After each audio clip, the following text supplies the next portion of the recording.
My name is Julie Schofield, and I'm the Executive Director of the National Alliance of State and Territorial AIDS Directors, otherwise known as NASDAD. I'm also very privileged to be a member of the Board of Directors of the Campaign for Public Health Foundation. And so the first thing I want to do is thank you all for being here this evening. You know, the one thing I know working in HIV and AIDS for the last almost 30 years is that we have so many unsung heroes. We have unsung heroes in state health departments, county health departments, local health departments, and tons of them working in federal agencies that never get the recognition that they deserve. And what we need, sometimes more than anything else, are champions.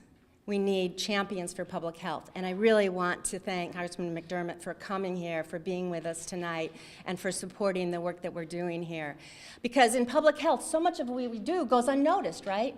You know, if we're successful, you don't see disease outbreaks. You don't see escalating incidents of this, that, and the other. You know, when was the last time we were worried about pan flu? You know, we need sometimes, tough times to tell our stories, because when we're doing our jobs, you just don't see so much of the impact that we do day to day. So thank you again for being here, because we need champions now more than ever before, given the environment, certainly with the budget that we're all working within. I'm really thrilled that AbbVie is supporting this event, and we couldn't do it without their support. So can we give them another round of applause?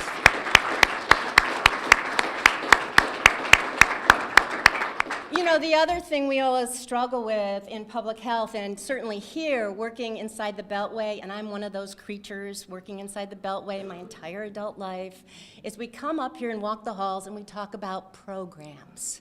We have this program and this line and this appropriation bill, and it does this, that, and the other.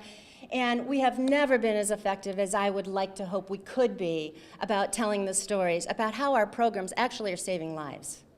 And all of our public health workforce that are out there on the front lines, maybe it's a degree or two of separation, but we can count lives that are saved each and every day. And so one of the things I love about this program and doing this work with the Campaign for Public Health is that it gives us an opportunity to talk about people who are saving real lives. And this is one of those instances. I am particularly thrilled on 2 counts. One, that I get to give the Wavemaker Award, because I love Wavemakers, and in this town, we only need more of them. More of them. Come on in, step up, we need you. And my name's Julie, which is a power name, let me just say. But I'm really particularly pleased that I get to give the Wavemaker Award, because this award really recognizes a visionary public health leader who works on a very large scale in public health to take on a major challenge. So Julie Wallace, in my own state of Maryland, I know I'm not Chris Van Hollen, and he wishes he could be here, but I do live right next door practically, is a resident of Maryland, but is the malaria division chief under USAID's Office of Health, Infectious Disease, and Nutrition. And she's one of our clear heroes, working to fight malaria in Africa and doing this work in a very large scale and heroic way. Her team have made a tremendous impact on malaria in Africa, saving millions of lives, many, many, many among children. One survey found that Julie and her team helped dramatically reduce infant mortality rates in 12 countries. It's stunning that the chance a child under the age of 5 would die dropped by 50% in Rwanda, thanks to Julie's work and leadership. That is an extraordinary and measurable.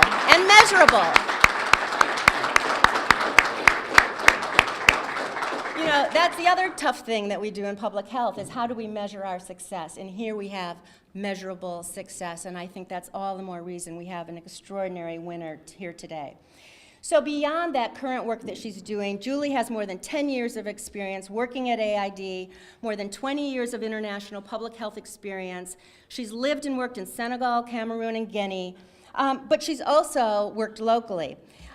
Before joining USAID, Julie led a refugee and immigrant TB screening and treatment program for, I think you heard this before, Seattle King County Public Health Department, and did such a good job there that she was asked to consult on a Doctors of the World TB program in Kosovo. Following undergraduate nursing studies and before Peace Corps, she worked as a cardiology nurse at the University of Washington Hospital in Seattle. She holds a bachelor's degree in nursing from Catholic University and 2 master's degrees from the University of Washington in public health and nursing. She's clearly an overachiever and an unsung hero. So, Julie Wallace, congratulations. Thank you to everyone who's here, and thanks for that applause. I have the benefit of working here in Washington, living in Maryland, and having my fan club all able to participate.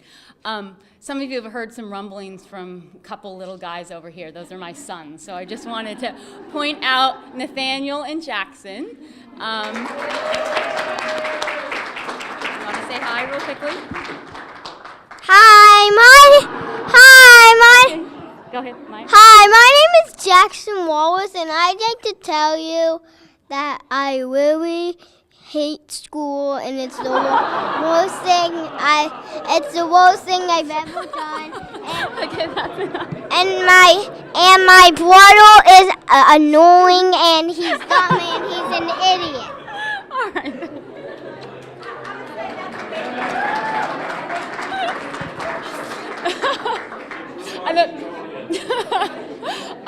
I don't know how I follow that other than to say I guess I am raising Wavemakers in all different ways.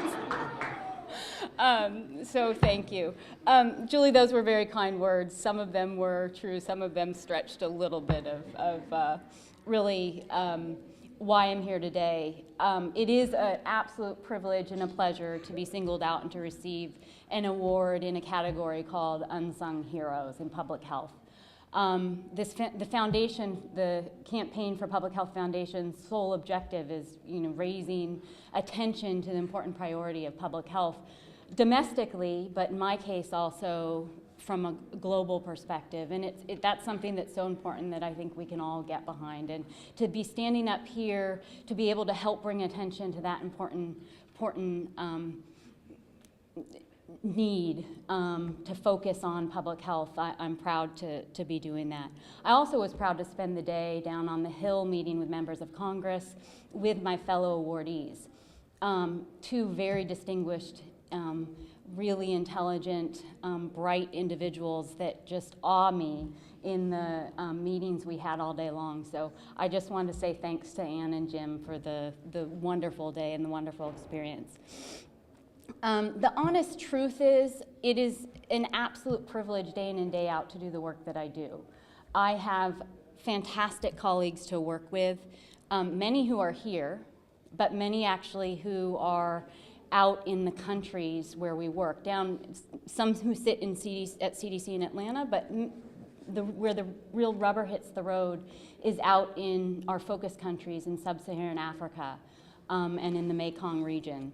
And it's our governmental counterparts, the Ministries of Health and National Malaria Control Program partners that actually underpin why I'm even here today, because there wouldn't be an award if we weren't achieving success in the work that we do, if we weren't being able to report that in all 15, it was 12 when that award was written, it's now all of the original 15 PMI countries, through our contributions, through the US government's contributions, to the Global Fund supporting malaria and through the other resources available at the country level. In those 15 countries, we've seen significant drops in children dying in all-cause under 5 mortality. And malaria is not the only contributor to that, but malaria is the one intervention, the one area where interventions have been scaled up pretty nationwide, and malaria has played a major role. So to be part of that is so important and so significant. I can't go without saying that I'm being singled out for being, a leader and for a visionary for this initiative. But actually, the folks who were at the scene of the crime, so to speak, who designed the initiative, who really pushed the envelope within the bureaucracy to get it going, to put the structures in place, and to set the parameters and set the ambitious targets, but that were still feasible to reach. They're actually in the room today, and they're actually the ones who should be receiving this award. They're Hope Sukin, they're Richard Green, the U.S. Global Malaria Coordinator, Admiral Zemer. Let's give them a hand.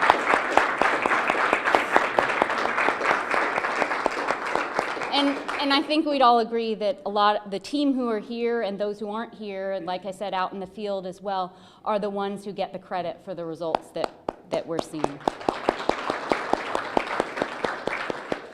And I also should say that Congress has done the right thing. Congress, this initiative started in the Bush administration, and there's few things that have been sustained from the Bush administration over to the Democratic Obama administration, and have continued. And malaria still entertains, and we hope it remains true for the budget appropriations that are under development right now and going forward. But it still maintains really bipartisan support, and it is because we've been able to deliver on what we said we were going to do. It's not perfect, there's always challenges, but we're working really hard, and it's really, I have to accept this award on behalf of the collective team here and in the field. And that's what I have to do today. The one last thing I'd like to say, and it relates to Julie mentioning the Wavemaker Award. What a cool name for an award, I think we should all say. And I think it's true. I think it's not just me. I think our initiative is wave-making. I think we have been pushing the envelope. We've been pushing the challenge of reaching scale of proven interventions in all of our countries, and doing it where we did it incrementally as funding allowed, so that we could really concentrate and focus. And so I just want to say that, malaria, the PMI team, President's Malaria Initiative team, myself and all of us, along with our national malaria control counterparts, are going to continue to make waves. So thank you very much.